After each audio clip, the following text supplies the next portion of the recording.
Hey guys, how's it going? This is the Stupendous Wave, and for this video I'm super excited to bring you my first Jurassic World toy review.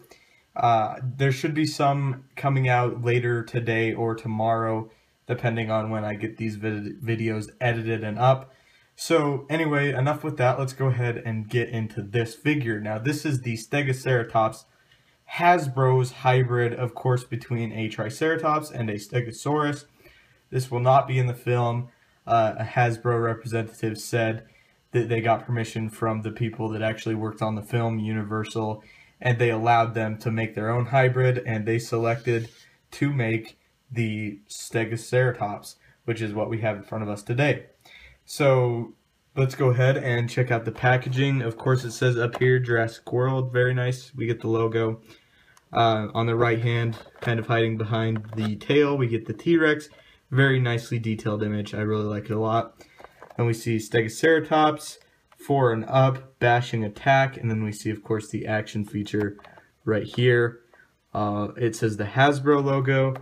Of course, we get kind of the Indominus Rex color change feature up top.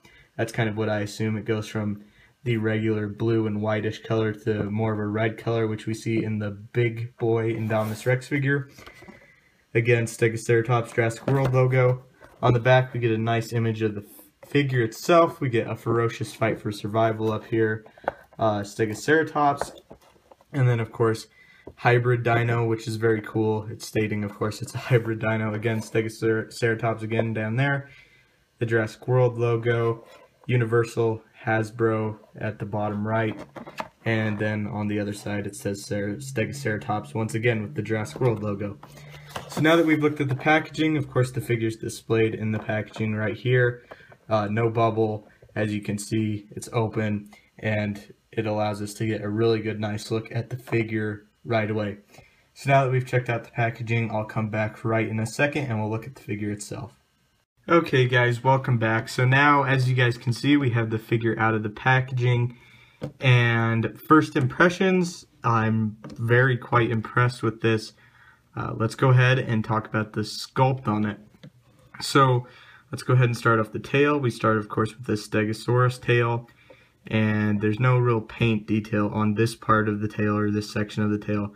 But on the plates, you can actually see that they added a tan color, which is great.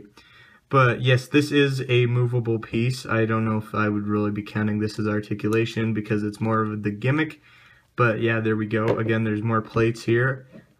With some more tan color. Each plate is sculpted individually, which I really like. Again, we get crevices and bumps throughout the entire figure. There's the Jurassic World logo painted in tan, and some dino damage. And the dino damage is actually done very well. I'm actually quite impressed with these figures' detail. I'm very satisfied with it. Again, we get some detail on the front with the horns. The horns are done very well, and of course this section of the head is done very well. Each arm is actually sculpted in a nice pose. It's got kind of like a readiness pose to it, like it's about to charge at you, which I really quite like. On the other side, again, it continues with the detail, except sadly they do have the screw holes here, which is just a little bit unfortunate. At the bottom of the figure we get some more detail, and I'm quite impressed with all the various ridges and bumps that they put in here. It's a quite impressive sculpt, to be honest. I really enjoy it. There's a good look at the head. We get kind of its beak or its mouth, and the eye is sculpted very well. Very nice paint choice with the eye right there. Looks very impressive. So that being said, let's go ahead and talk about the paint. So the paint is a predominantly greenish color from the plastic itself. Again, the shiny plastic, which a lot of people have pointed out. It's a little bit unfortunate. It would have been nice if it wasn't so shiny, but it's not really a huge problem for the figure itself. Good choice for this green color, kind of a dirtier green for the color of the figure. I think it fits it very nicely. I believe we will see a variant down the line, but as of right now, this coloring does work. We get kind of a more purplish color for the dino damage, which is very interesting. And then, of course, we see the sections of the bones hanging out there, which is nice. The Jurassic World logo, as shown earlier, in tannish paint, and each of these plates are given some tan paint, along with these over here, and on the other side as well. And then of course, the head is actually this section, which I think the paint is done the best. Each of these little spikes are painted tan. Again, the main colors here are tan and a darker green. The beak is kind of painted a tanner color, and the eye, it's a lighter green color, almost a slight bit metallic, but not really. But it's painted very well. I really like the paint job that they did on the eye, if you can see that there. It's very quite impressive. No paint on the legs, unfortunately. It would have been nice if they painted these up here. That would have been pretty nice. Again, there's no paint on the other side of these. That would have been nice as well. But, you know, we get what we get. These are $10 figures, which is great. That's a great price point. At the bottom, we get more of a tanner color here, which is great. And that's about it for paint. Overall, it's a pretty good paint, but you know, it could be better. It's missing it in a couple of spots, like its toes, and the other side of the spikes, or the plates, excuse me. And then of course there's no paint down here, which is a little bit unfortunate. But other than that, I actually really like it. The paint choice, the color that they chose, fits it very well. I actually quite like the paint job on this figure. So now that we've done paint and sculpt, let's go ahead and talk about articulation and the gimmick. So with the gimmick, basically, is you take this tail, and if you, I'll just do this to study this, pull it down, it looks like the neck actually elongates, which is very interesting. You can get kind of like a ramming pose right there. You can have it ram into another one of your figures. And also, with it going up and down and that head extension, it also does go left and right, and the head does, there we go. Some better movement with this head. Seems just giving me a little bit of a hard time. But it does move if you move this side to side, down and side to side. It's not really working. There we go. There we go. There's that head movement right there. There we go. Kind of moves side to side. But this feature, it definitely does work a lot easier than the more side-to-side motion, but it is there. You can get it. It's kind of, it turns its head, and then of course it elongates its neck. And you can do this manually. It is spring-loaded. It will always go back, and you can of course do this manually as well.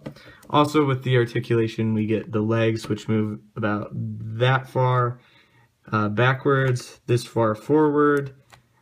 This front leg moves that far forward, and not really back at all. On the other side, we see this leg moves, the leg moves that far back, and this back leg moves this far back.